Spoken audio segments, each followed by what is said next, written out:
बजरंगी की बेटी सोनल को बचपन में पोलियो मार गया, जिससे उसका एक पैर खराब हो गया। वह थोड़ा लंगड़ा कर चलती थी। अपनी बेटी के भविष्य को लेकर बजरंगी हमेशा चिंता में रहता।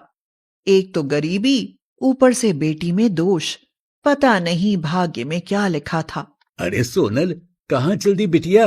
पिताजी, आज शुक्रवार है ना, मेरा व्रत है, मंदिर जा रही हूँ। कितनी पूजा पाठ करती है, फिर भी भगवान ने तुझे इतनी बड़ी सजा दे दी। जरा भी रहम नहीं आया उसे। पिताजी, क्यों हर रोज इस बात के लिए अपना मन मैला करते हो? बजरंगी अक्सर सोचता। अगर उसकी बात जिंदा होती तो अपनी बेटी के दिल का हाल जान लेती, पर मैं अनाड़ी बाप उसकी पीड़ा कैसे जानूं? समय बीतता गया और सोनल 25 साल की हो गई। बजरंगी उसकी शादी के लिए बहुत परेशान था। एक दिन वह अपनी बहन निर्मला से बोला, बहन, तुम्हारी ससुराल की तरफ कोई अच्छा लड़का हो तो बताना। तेरी लंगड़ी लड़की से कौन शादी करेगा बजरंगी? इसकी शादी का ख्याल दिमाग से निकाल दे। बस करो बहन, देखना मेरी सोनल की शादी होगी और उसे बहुत अच्छा लड़का मिलेगा। जेब में फूटी कौड़ी नहीं और चला है बेटी ब्याहने। हं, एक तो लड़की में दोष, ऊपर से गरीबी। तेरी बेटी को अगर कोई लड़का मिला भी तो लंगड़ा लूला लड़का ही मिलेगा। हाँ। ये सुनकर बजरंगी की दिन रात की नींद उड़ गई। अब तो उसे सोनल की और ज्यादा चिंता सताने लगी। एक दिन बजरंगी मजदूरी के लिए साइकिल पर जा रहा था। वह सोनल की शादी के ख्यालों में खोया हुआ था कि अचानक से उसकी साइकिल के आगे एक औरत आ गई, जिसका नाम रेवती था। रेवती धड़ाम से गिरी और उसका सिर वहां पड़े एक पत्थर से जा टकराया।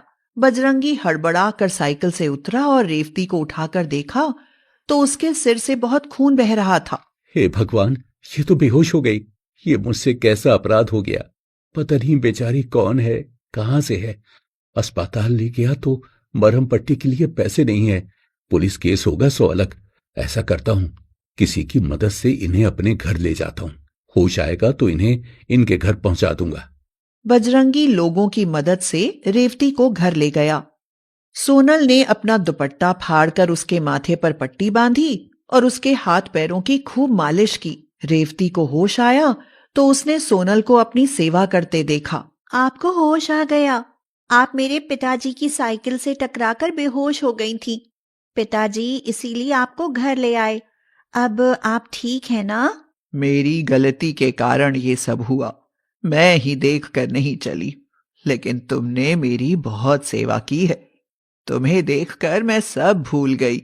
वह बजरंगी की तरफ देखकर बोली, बहुत भाग्यशाली हो जो तुम्हें इतनी प्यारी बेटी मिली। काश ये मेरी बेटी होती। अभागन है मेरी बच्ची, जन्म देते ही मां चल बसी, फिर पोलियो मार गया। मेहनत मजूरी करके पढ़ाया लिखाया, लेकिन अब कोई शादी करने को तैयार नहीं। क्या मेरे बेटे से शादी करोगे इसकी? हम लोग गरीब हैं। 5 बेटियां हैं और वो अकेला कमाने वाला। उसके पिताजी 4 साल से बिस्तर पर हैं। आज उनकी दवाई लेने जा रही थी। पैसे नहीं थे, इसीलिए सोच रही थी कि उधार मिलेगा या नहीं। इसी चक्कर में तुमसे टकरा गई। क्या तुम मुझ गरीब को अपनी बेटी दोगे? बजरंगी सोच में पड़ गया। क्या करे, वैसे तो कोई मेरी लंगड़ी बेटी से शादी करेगा नहीं, और ये इतनी गरीबी में जाएगी तो पता नहीं 2 समय का खाना भी मैसर होगा या नहीं। फिर सोचा, कम से कम ये तो नहीं रहेगा कि मेरी बेटी लंगड़ी है इसलिए उसकी शादी नहीं हुई। गरीब है तो क्या हुआ, होना तो वही है जो इसके भाग्य में लिखा है। ये सोचकर बजरंगी ने हां कर दी। 1 सप्ताह बाद सोनल की शादी अजय के साथ मंदिर में हो गई। सोनल ने ससुराल में जाकर देखा कि एक छोटे से कमरे में इतने सारे लोग भेड़ बकरी की तरह भरे हुए हैं।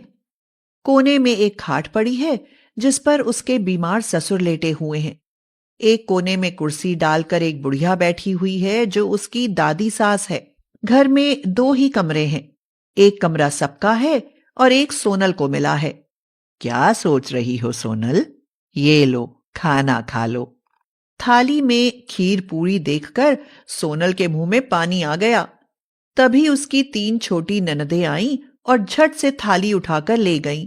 सबसे छोटी ननद शीनू बोली, ओहो, भाभी के लिए खीर पूरी और हमारे लिए पानी जैसी दाल।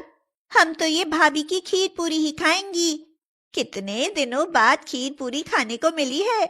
ये कहते ही उसकी ननद थाली पर टूट पड़ी और सब पलक झपकते ही खत्म। कमबख्तों, ये मैंने बहू के लिए बनाया था। मुश्किल से थोड़ा दूध और चावल खरीद कर खीर बनाई थी। अब बहू को क्या खिलाऊंगी? क्या कहेगी कि सास के घर पहले दिन ही रूखी सूखी रोटी खाने को मिली। आप मेरी चिंता ना करो माँ जी, जैसा सब लोग खाएंगे वैसा मैं भी खा लूंगी। सोनल, हम लोग गरीब हैं, अच्छा खाना तो शायद ना मिलेगा, लेकिन भूखे पेट कभी नहीं सोओगी। बाकी कोशिश करूंगा कि तुम्हें सब सुख सुविधाएं दे सकूं।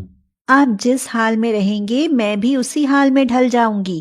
सोनल समझदार थी, ससुराल की स्थिति समझती थी, इसलिए उसने गरीबी को देखकर कभी मन छोटा नहीं किया, बल्कि परिवार में हंसी खुशी रहने लगी। एक दिन अजय काम पर से दौड़ा हुआ आया और चुपके से सोनल को एक लिफाफे में कुछ देते हुए कहा, सोनल, तुम्हारे लिए कुछ लाया हूं, चुपचाप खा लो। कहीं लड़कियों ने देख लिया तो सारे घर में हल्ला मचा देंगी। सोनल ने लिफाफा खोला तो देखा कि उसमें पनीर के पकौड़े थे, जो अजय ने एक ठेले से खरीदे थे। जैसे ही अजय ने एक पनीर पकौड़ा अपने हाथों से सोनल को खिलाना चाहा, अचानक से उन पर उसकी बहन मीनू की नजर पड़ गई। वह दौड़ी हुई आई और उसके हाथ से पकौड़े झपट लिए। वाह भैया, भाभी को छिपकर पकौड़े खिलाए जा रहे हैं और बहनों को पूछा तक नहीं। शीनू, इमली, रिया, बिंदु, सब आओ, देखो हमारे घर पनीर के पकौड़े आए हैं। भाभी, जानती हो हमने आज से पहले कभी पनीर के पकौड़े नहीं खाए। सोनल को बुरा तो लगा, उसकी आंखों में आंसू आ गए, लेकिन लड़कियों को इतनी खुशी और जोश से पनीर पकौड़े खाते देख उसका सारा दुख चला गया। मुझे माफ कर देना सोनल, मेरी बहनें छोटी हैं, ऐसी चीजें उन्होंने जिंदगी में कभी नहीं खाई। मैं इतने सारे पकौड़े घर लाता, इतने पैसे मेरे पास नहीं थे। दुखी क्यों होते हो? मुझे जरा भी बुरा नहीं लगा। अब देखना, हमारे घर में हमेशा अच्छा खाना बनेगा और मैं एक दिन सबके लिए भर पेट पनीर पकौड़े बनाऊंगी। सोनल ने कुछ सोचा और रसोई से पुराने खाली पड़े बेकार डब्बे निकालकर साफ किए। उन पर रंग करके घर में पड़े जूट के बोरों के धागे से उन्हें सजाया। कुछ फूल और मोती चिपकाकर उनका बहुत ही खूबसूरत फूलदान बना दिया। वह अजय से बोली, अब जाओ इन्हें बाजार में अच्छी कीमत पर बेच आओ। मैं तो बेचने जा नहीं पाऊंगी। अजय उसके इस गुण को देखकर हैरान था कि किस तरह उसने पुराने डिब्बों को इतने सुंदर फूलदान में बदल दिया। वह उन्हें लेकर बाजार में गया तो वो हाथों हाथ बिक गए। फूलदान पूरे 1000 रुपए के बिके थे, जो उन लोगों के लिए एक बहुत बड़ी रकम थी। अजय ने घर आकर सोनल से कहा, सोनल, ये लो तुम्हारी मेहनत की कमाई। इनमें से 500 आप रखो। गली में जो कबाड़ी वाला आता है ना, उससे खाली डिब्बे खरीद लेना और कुछ फूलदान सजाने का सामान ले आना और 500 में पनीर और पकौड़े बनाने का सामान ले आओ। आज हम लोग भर पेट पनीर के पकौड़े बनाकर खाएंगे। अजय सामान खरीद लाया। सोनल ने पनीर पकौड़े बनाए, सबने भर पेट खाए। अपनी गरीब ससुराल वालों को पनीर पकौड़े खिलाकर सोनल बहुत खुश थी। बहू, तुम बहू ही नहीं, साक्षात लक्ष्मी हो। तुमने इस गरीब खाने में पहली बार पकौड़े बनाए हैं। तुम्हें देने के लिए हमारे पास और तो कुछ नहीं है, लेकिन आशीर्वाद है कि तुम इसी तरह खूब तरक्की करो। उसके बाद सोनल कबाड़ी से खाली डिब्बे खरीदने लगी और सुंदर सुंदर फूलदान बनाने लगी। अजय भी उसकी मदद करता और फिर बाजार में बेच आता, जिससे उनकी अच्छी कमाई होने लगी।